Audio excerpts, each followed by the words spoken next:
Amém. Boa noite, igreja. Só isso. E aí, como vocês estão? Tudo bem?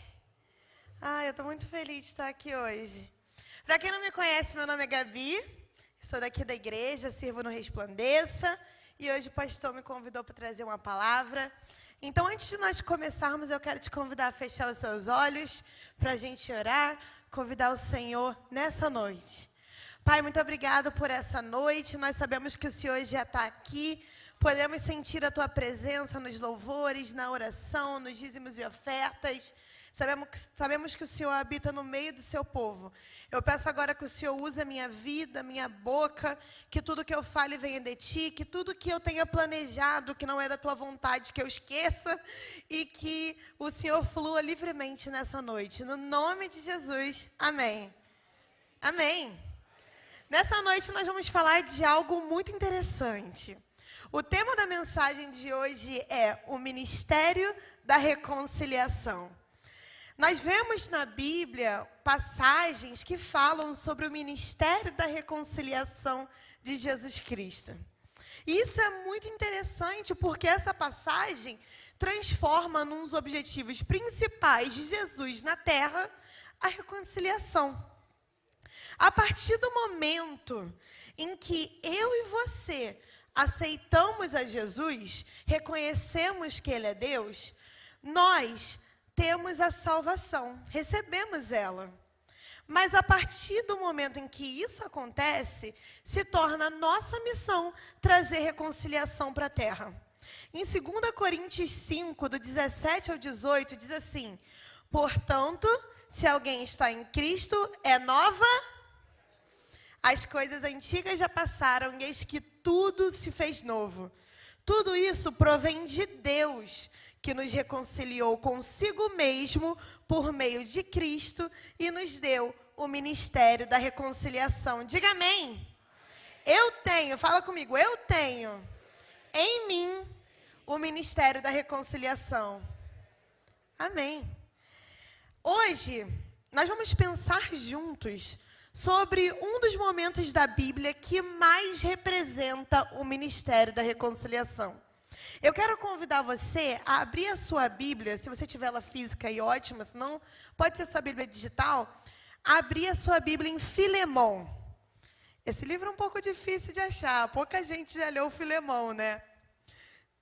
Mas Filemão é uma das cartas de Paulo, está ali no Novo Testamento, e é um livro muito precioso. Hoje nós vamos estudar ele juntos. Vou dar um tempinho para vocês acharem. Amém? Amém, misericórdia? Você vai achando aí enquanto eu falo aqui. Quando nós lemos a Bíblia, e eu gosto de falar muito isso para os adolescentes que me perguntam sobre como estudar a Bíblia, e isso é uma regra geral. Quando nós lemos a Bíblia, uma das primeiras coisas que nós precisamos entender é que a Bíblia não foi escrita para nós. E essa frase choca um pouco a gente. Como assim a Bíblia não foi escrita para mim? Sim, sempre foi plano do Senhor que a Bíblia chegasse até nós. Sempre foi o plano de Deus que hoje nós tivéssemos esse livro na nossa vida. Mas nós não somos o público-alvo dos livros. Por exemplo, o livro de Filemão, ele foi escrito ali mais ou menos 40 depois de Cristo para um grego da cidade de Colosso, um romano da cidade de Colosso, chamado Filemão. Então, para você entender a profundidade desse livro, você tem que pensar como um romano de mais ou menos 40 depois de Cristo pensaria, para você poder acessar todas as verdades que tem nele. Então, vamos entender mais ou menos o contexto social deles. Nessa época, a Roma tinha tomado quase toda a Ásia e ali o oeste da Europa, quase tudo era Roma. E eles implementaram uma coisa chamada Pax Romana. Traduzindo para a nossa língua, a paz romana, que era uma paz muito entre aspas. Nesse sistema de Roma, você vivia dentro de um território que era deles, você, judeu, pode adorar o seu Deus, pode cumprir com seus ritos religiosos, pode ir na sua sinagoga, mas você respeita a minha lei. Você está debaixo do meu governo. Você tem que respeitar os meus oficiais. E foi debaixo dessa opressão que Jesus nasceu, e nós temos todo esse contexto do Novo Testamento. Filemon era um romano muito bem nascido. Ele era um homem de muita influência na sociedade, com muitas posses e muitos escravos. Ele se converteu a Jesus Cristo através do trabalho de Paulo na cidade de Colosso. Lá onde a gente lê a carta de Colossenses e tudo isso, Filemon foi um desses gentios que se converteu. Ao mesmo tempo, nós vemos um outro personagem na carta de Filemon, que é Onésimo. Quem foi Onésimo? Onésimo era um escravo da casa de Filemon, que fugiu dele porque causou um prejuízo muito grande para ele. E alguns estudiosos dizem até mesmo que Onésimo pode ter roubado algo muito precioso da carta de Filemon. E Onésimo conheceu Paulo numa outra cidade, um pouco antes de Paulo ser preso pela primeira vez. E Paulo escreve uma carta para Filemon dizendo: estou te enviando de volta Onésimo, receba ele como um irmão na sua casa. Entende? O quão difícil essa carta que Filemon estava recebendo de Paulo? A gente precisa pensar e entender o seguinte aqui, quando nós lemos Filemon. Paulo escreve essa carta de um ponto aonde tanto Filemon quanto Onésimo já haviam aceitado ao Senhor. Eles já tinham vencido a primeira parte do ministério da reconciliação, que é a reconciliação do homem com Deus, que diz lá em Romanos 10:9, se você confessar com a sua boca que Jesus Cristo é o Senhor e crer de todo o coração que Deus o ressuscitou dos mortos, será salvo. Os dois já tinham entendido isso.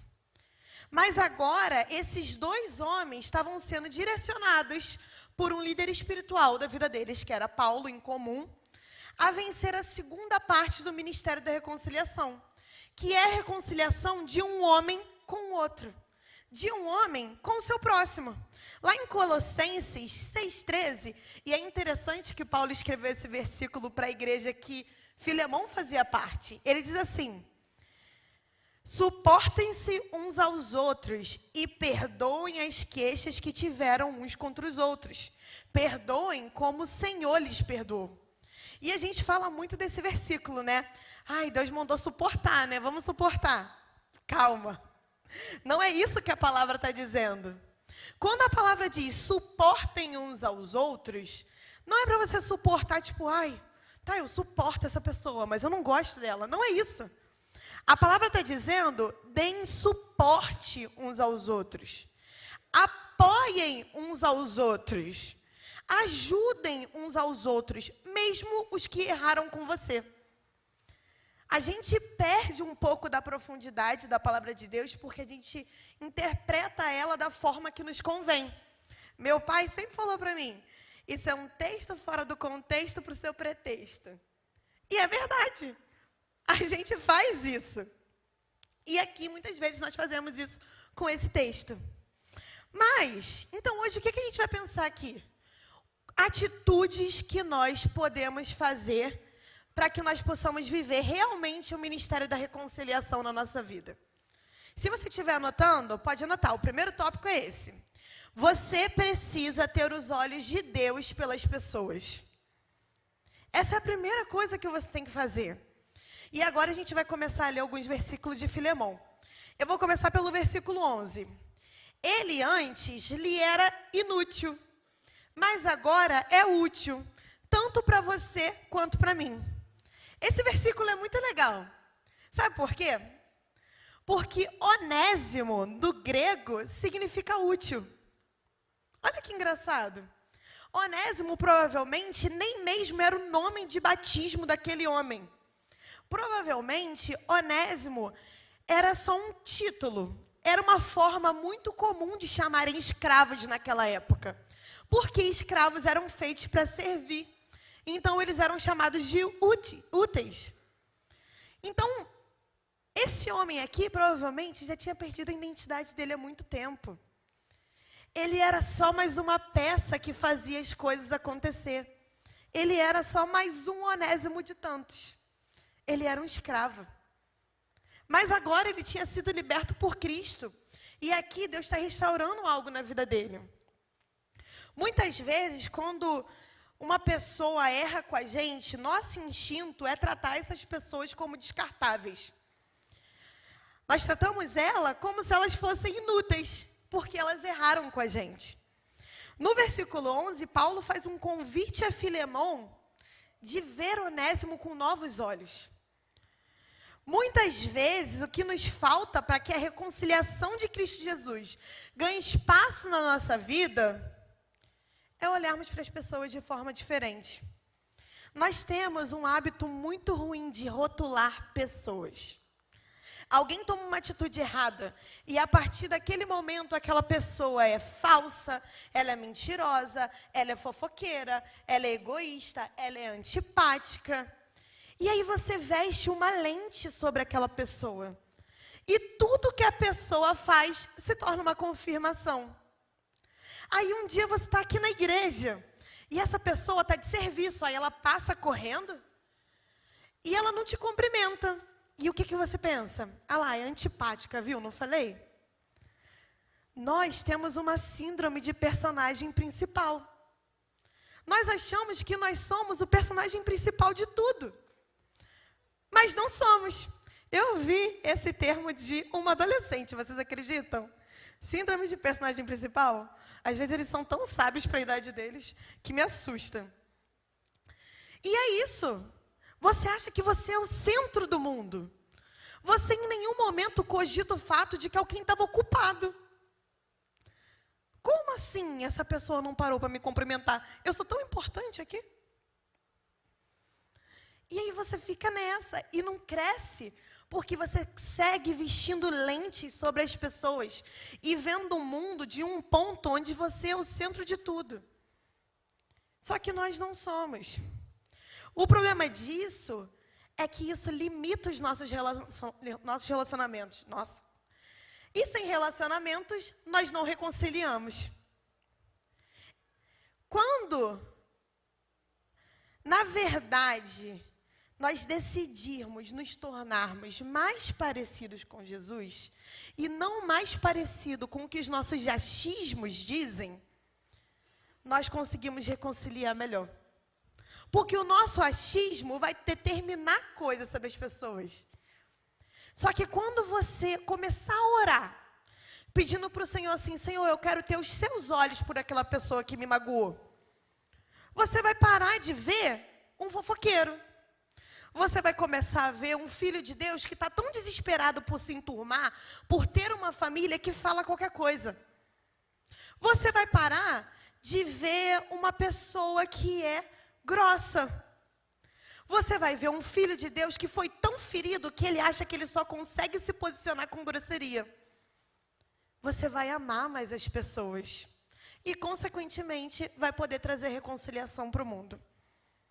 O segundo ponto que nós vamos ver hoje é que para exercer o ministério da reconciliação, você precisa assumir responsabilidade. E isso aqui é muito chato de fazer. No versículo 18 e 19, Paulo diz o seguinte: se Onésimo te prejudicou em algo ou te deve alguma coisa, ponha em minha conta. Eu, Paulo, escrevo de próprio punho, eu pagarei, para não dizer que você me deve a própria vida. Esse é um princípio que Paulo ensina fazendo e não falando. Ele se dispõe a pagar o débito que Onésimo tinha com Filemão. E a gente precisa lembrar aqui que Paulo não tinha muito, ele vivia de oferta. Mas ele entende que as finanças dele não são tão importantes quanto a reconciliação do reino de Deus. Paulo entende uma verdade que muitas vezes nós não estamos dispostos a entender. Para você ser um servo de um Deus que veio ao mundo assumir responsabilidade por pecados que ele não cometeu, em algum momento você vai ter que assumir responsabilidade por erros que não foi você que causou. Porque nós clamamos que queremos ser mais parecidos com Jesus, mas agir como Ele custa. Eu aprendi uma coisa muito legal, que ser como Jesus custa os seus 3 T's. Seu talento, seu tempo e seu tesouro. Custa tudo. Todos os talentos que você tem que entregar. O seu tempo você vai ter que dispor para o reino de Deus. E o seu tesouro, que são as suas finanças, também são dele. Então, quando você entende isso, você assume responsabilidade. Porque o problema de fulano chegou a você, sem você querer, porque o Senhor queria te usar. Só que nós ficamos nesse pensamento, não é meu problema, eu não vou me meter. Se fosse assim, não ia ter pastor no mundo. Se fosse assim, não ia ter líder no mundo. Por quê? Cuidar de pessoas é cuidar de problemas que não são seus. Às vezes, Deus está trazendo um problema que não foi você que causou, para te dar a oportunidade de ser as mãos e os olhos dele na vida de alguém. Nossa missão na terra é ser as mãos e os olhos e a boca de Jesus. Se nós não fazemos isso, como traremos reconciliação? Mais uma vez, somos lembrados que para exercermos a reconciliação, os interesses de Deus precisam vir antes dos nossos. Porque os nossos interesses são carnais e egoístas. E muitas das vezes nós deixamos que eles guiem nossa vida. Mas se Paulo fosse fazer isso, hoje nós não teríamos esse livro da Bíblia. Que interessante, né? Às vezes você é membro dessa igreja, ou de outra. Vou te dar um exemplo. E aí você percebe que chegou um visitante. O visitante chegou e não veio ninguém da recepção cumprimentar ele. Não veio nenhum voluntário, nenhum pastor passou aqui e cumprimentou ele. Aí você assiste o culto do lado dessa pessoa, vai embora e fala para os outros na sua casa e na rua o quanto essa igreja não recebe bem as pessoas.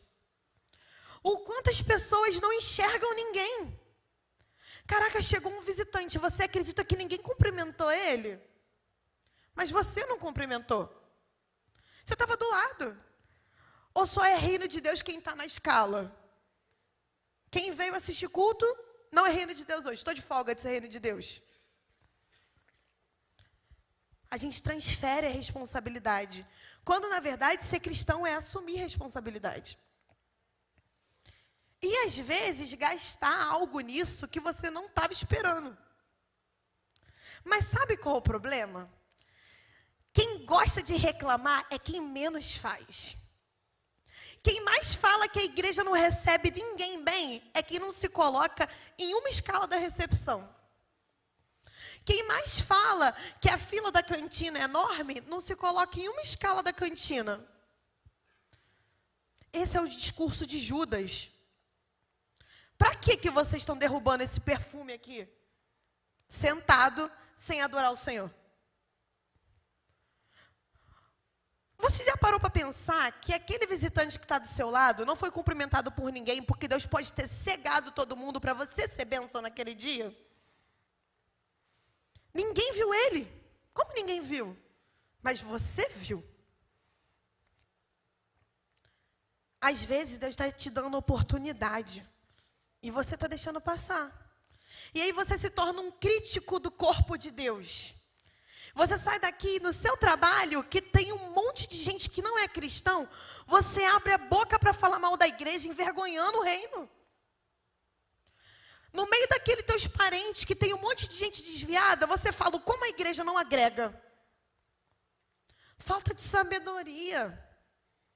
Falta de assumir responsabilidade. Quando você não assume responsabilidade, você faz o contrário da reconciliação, você segrega. Você está dizendo para essas pessoas que estão ouvindo essas coisas da sua boca, é melhor você ficar fora da igreja, tá? Então você tem vindo aqui para quê? A gente precisa pensar. E não pense que eu estou aqui num tom acusatório falando para a igreja, porque quando a gente escreve essas coisas para trazer para o altar, a primeira pessoa que apanha com a palavra é o pregador. Eu preciso todo dia olhar no espelho e me perguntar: quanto tempo tem que eu não reconcilio alguém?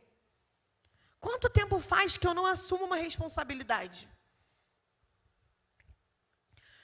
Você chegou aqui. Aí você sabe, sei lá, vou dar um exemplo. Você sabe mexer na câmera. Mas você está vendo que naquele dia não tem ninguém na câmera. Talvez porque a pessoa que estava na escala não conseguiu vir. Ou por outro motivo que seja. Aí você pensa com você assim: caraca, esse pessoal é muito irresponsável com a escala. Se eu tivesse na escala, eu não teria faltado. Mas você está aqui. Por que você não vai ali e pergunta para alguém: olha, está precisando de alguém para a câmera? Eu posso ficar. Aí eu repito a pergunta: você só assume responsabilidade quando é sua escala? Você só faz parte dessa igreja quando é sua escala? A gente precisa assumir responsabilidade. O terceiro ponto que a gente tem que falar aqui é: você precisa quebrar o seu orgulho. No versículo 15 e 16 diz o seguinte: talvez ele tenha sido separado de você por um tempo, para que você estivesse de volta para sempre. Mas não como escravo, mas, acima disso, como um irmão amado. Para mim, ele é um irmão muito amado, e ainda mais para você, tanto como pessoa quanto cristão. Você entende o que está sendo pedido aqui a Filemão? É muito duro. Paulo não está pedindo: ô Filemão, abriga aí um amigo meu. Não. Paulo está falando assim: Filemão, pega aquele seu escravo que te roubou, que te fez de bobo na frente de todo mundo, leva para dentro da sua casa e trata como irmão.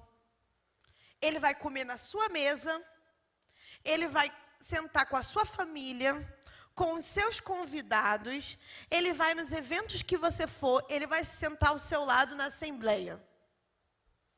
Ele não está pedindo para Filemão deixar o problema de lado, ele está pedindo para Filemão se envergonhar pelo evangelho. Ele está pedindo para Filemão quebrar o orgulho dele. Viver o ministério da reconciliação de Cristo Jesus é entender que as pessoas que você olha hoje como não sendo merecedora de algo, são tanto quanto você. Ou seja, ninguém é. Nem você, nem ele. Tudo que nós temos é pela graça. Às vezes você precisa ser lembrado que o mesmo Cristo que veio para morrer pelo seu pecado, veio para morrer pelo pecado de quem te feriu. Que a mesma graça que existe para a tua vida, existe para a vida de todo mundo. Porque você sempre acha que você merece perdão. Eu nunca vi ninguém falar: tomara que Deus não perdoe esse meu pecado. Você sempre acha que você merece perdão. Mas você sempre acha que o outro não merece quando a ofensa é contigo. Mais uma vez, você se acha o personagem principal. Onde todo mundo que erra contigo é o vilão da trama e precisa se ferrar no final. Isso é orgulho. Exercer o ministério da reconciliação de Cristo é, às vezes, trazer para sentar do seu lado aqui aquela pessoa que te feriu e todo mundo sabe. E todo mundo na sua casa vai te chamar de bobo por isso, que você seja bobo, mas que você reconcilie. É abraçar a pessoa que falou mal de você para meio mundo. Não porque você é superior, mas porque você está tentando reconciliar. Porque a vida não pode ser feita de inimizades. Não entram inimigos no reino de Deus. Um dia, quando Jesus voltar e chamar os filhos dele para estar com ele, ele não vai querer inimigos lá. O que Deus fala sobre a ceia? Revise as suas atitudes. Se você tiver problema com alguém, vá até essa pessoa e se reconcilie antes de ceiar. O quanto Cristo prioriza a reconciliação. E muitas vezes, para reconciliar, nós vamos ter que quebrar o nosso orgulho. E pedir desculpa. Não porque você errou, porque às vezes você não errou. Mas porque a desculpa libera algo no mundo espiritual. O perdão é muito poderoso. Às vezes você vai pedir perdão, não porque você está errado, mas porque isso vai travar a tua vida espiritualmente. E não perdoar e não pedir perdão, uma vez eu ouvi isso é muito poderoso.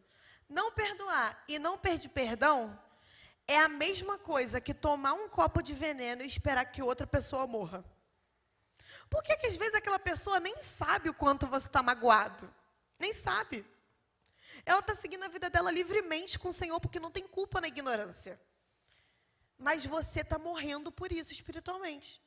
Emocionalmente, psicologicamente, você está colocando cadeias. Todo dia você bota uma algema nova em você com esse perdão que você não libera. Ou esse perdão que você não pede.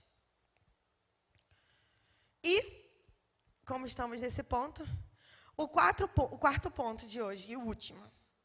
Você precisa decidir perdoar. No versículo 17, Paulo diz assim: assim, se você me considera companheiro na fé, receba-o como se estivesse recebendo a mim. Imagina, o pastor Zé Mauro fala assim para você: olha só, eu sei que eu sou seu líder espiritual, então vou te pedir uma coisa. Sabe aquele bandido que assaltou seu filho na rua? Receba ele na sua casa como se você estivesse me recebendo. Com a honra que você me receberia. Você pegaria os melhores pratos, você iria na padaria e compraria várias coisas para botar uma mesa de café. Você botaria a sua toalha branca mais limpinha. Receba esse homem assim.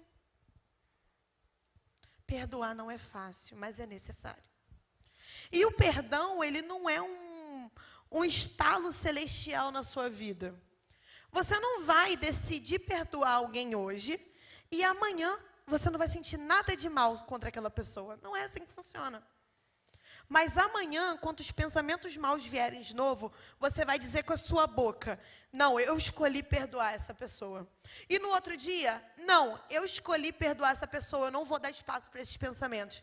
E no outro, e no outro, e no outro, até que a palavra de Deus se cumpra na sua vida e a língua use o poder dela para a vida e não para a morte, e você se sinta livre dessa mágoa. Porque a palavra de Deus nos diz isso, que a língua, em Tiago 3 fala isso. A língua, um órgão tão pequeno, assim como uma fagulha incendeia uma floresta, ela incendeia o corpo, sendo ela mesma o próprio inferno. Então você fala em voz alta. Deus sabe os seus pensamentos, mas o inferno não. Quando você proclama algo em voz alta, você torna essa coisa uma verdade espiritual. Da mesma forma, quando você proclama uma maldição, você está amaldiçoando alguém. Fuja da maledicência. Fuja da fofoca. Fofoca é o pecado que os crentes mais gostam. A fofoca é a gula. Fuja da fofoca. Não existe reconciliação na fofoca. Existe reconciliação no pecado. No pecado não. No perdão. Existe reconciliação no perdão. Não liberar perdão te prende, te trava, te maltrata, te corrói. E outra, eu vou ser muito sincera com você agora. Sabe quando você está vendo um filme, e aí tem aquele personagem, que você sabe tudo o que ele está fazendo, porque você está assistindo, e aí você sabe os pensamentos dele, porque aparece na tela o pensamento dele? Você não é assim, tá? Ninguém pode ser responsabilizado por um sentimento que você não comunicou. As pessoas... E aqui eu não estou falando de espiritualidade, gente. Estou falando de, pelo amor de Deus, lógica, vida em sociedade. Fulano me magoou. Eu fico quieto. Não falo nada. Guardo aquilo comigo e fico esperando perdão. Aí passa um dia, passa 2, passa 3, e eu fico assim, cara, fulano é muito egoísta, ele não vai me pedir perdão. Só que eu nunca comuniquei o que eu estou sentindo. Tenha um diálogo limpo, honesto. Lá em Abacuque 2:2 diz o seguinte: escreva, eu amo esse versículo, escreva essas palavras numa tábua, com letras legíveis, de forma que até quem passe correndo consiga ler. Você precisa ter uma comunicação clara. Palavras não ditas geram feridas nas pessoas, principalmente em você. Mas hoje nós estamos aqui para exercer o ministério da reconciliação, amém? Todas essas coisas que nós vimos hoje, eu creio que no nome de Jesus você vai sair daqui exercendo, eu vou sair daqui exercendo. Então, se hoje você chegou aqui com feridas que você não sabe como você vai resolver, feridas antigas, e com as minhas palavras aqui, com as palavras que o Senhor trouxe, você percebeu que você propaga mais guerra do que reconciliação na sua vida? Eu quero que você pense comigo agora. O que falta para você mudar essa atitude? O que falta para você ser alguém mais claro, que reconcilia as pessoas? O que falta para aquele perdão ser liberado? O que falta para aquele perdão ser pedido? O que falta para que você assuma a responsabilidade e fala, não, eu não vou deixar mais isso acontecer. Como Débora falou, aconteceu, até que eu, Débora, me posicionei como mãe sobre Israel. Não era problema dela. Hoje nós vamos quebrar as amarras que nos deixam calados, amém? Nós não vamos sair daqui debaixo de jugo de silêncio. E se você falar demais, você não vai sair daqui debaixo do jugo da boca solta. Porque às vezes, reino de Deus é silêncio também. Então, pensando na palavra de Deus, que diz em Romanos, né? A mentalidade da carne é morta, mas a mentalidade do espírito é da paz. Bem-aventurados são os pacificadores, está escrito em Mateus no Sermão da Montanha, pois eles serão chamados filhos de Deus. Pensando nessas coisas, e porque talvez por muito tempo você venha guardado uma ferida no seu coração. Feridas que te causaram no passado e te paralisaram por muito tempo. Feridas que marcaram a tua alma de uma forma que te fizeram talvez até mesmo parar de sonhar. Eu quero dizer para você hoje, liberar uma palavra de que você não é um animal abatido. Você não é uma vítima. Você não está sozinho. Você não é coadjuvante da sua história. Nessa noite nós vamos tomar de volta a narrativa das nossas vidas que nós entregamos para o inferno e deixá-la nas mãos de Jesus, amém? Nós não vamos mais aceitar vivermos uma vida onde nós propagamos a guerra. Nós vamos propagar a reconciliação. E se você não sente paz dentro de você, porque primeiro você precisa sentir paz. A paz do Espírito Santo que vem de Cristo. Para que depois você espalhe ela no mundo, eu quero orar por você. Eu peço que todos se coloquem de pé, por favor. A gente vai orar. Pessoal, se quiser subir da banda. Hoje o Senhor quer tirar o fardo pesado das mágoas do passado de você. Das traições, do abandono, das ofensas, das intrigas. Hoje eu sinto que o Senhor nos trouxe aqui para trazer alívio, o alívio da reconciliação. Então feche seus olhos, vamos orar? E eu quero fazer uma pergunta. Feche os olhos. Desculpa, gente, estou falando com meus adolescentes. Eu quero te fazer uma pergunta. Se você sente que você não tem trazido paz e reconciliação para o mundo ao seu redor, mas você quer fazer isso, eu peço que você levante uma de suas mãos que nós vamos orar. Amém. Amém. Se você sente que você pode ser mais parecido com Jesus nisso, eu quero que você levante uma de suas mãos também.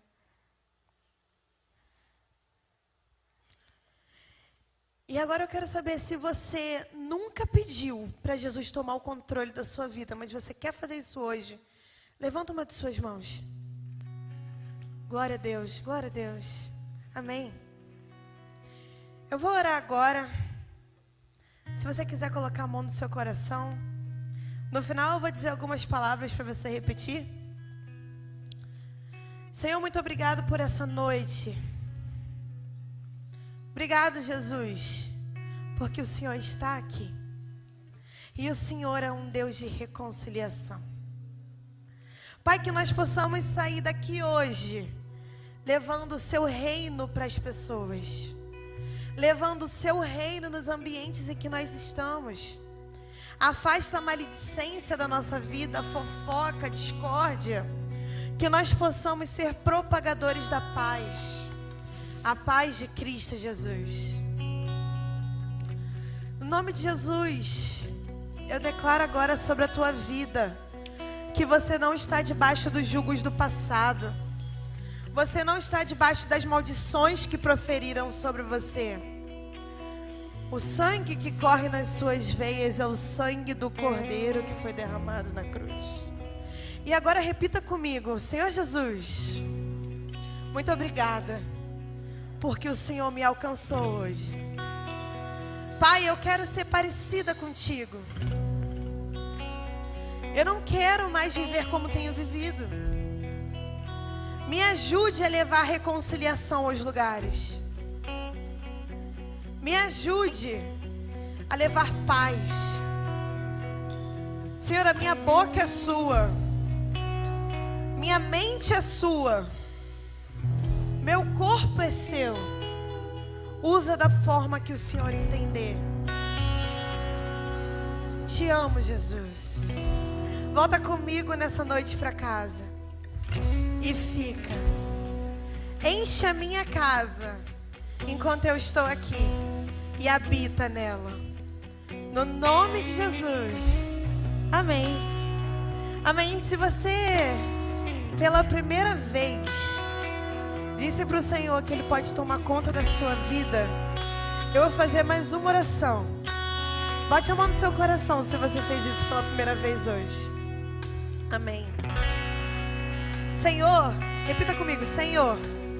E eu peço para a igreja estender as mãos em intercessão. Senhor, eu reconheço que o Senhor é meu único e suficiente Salvador. Obrigado, porque o Senhor me salvou. Escreve o meu nome no livro da vida para sempre. Em nome de Jesus. Amém. Eu quero te convidar a vir aqui na frente. Nossa pastora vai te encontrar. Ela vai fazer uma oração com você. Se você não se sentir confortável, tudo bem. Mas se você quiser vir aqui agora, nós vamos orar e anotar o seu número. Amém? Boa noite, igreja.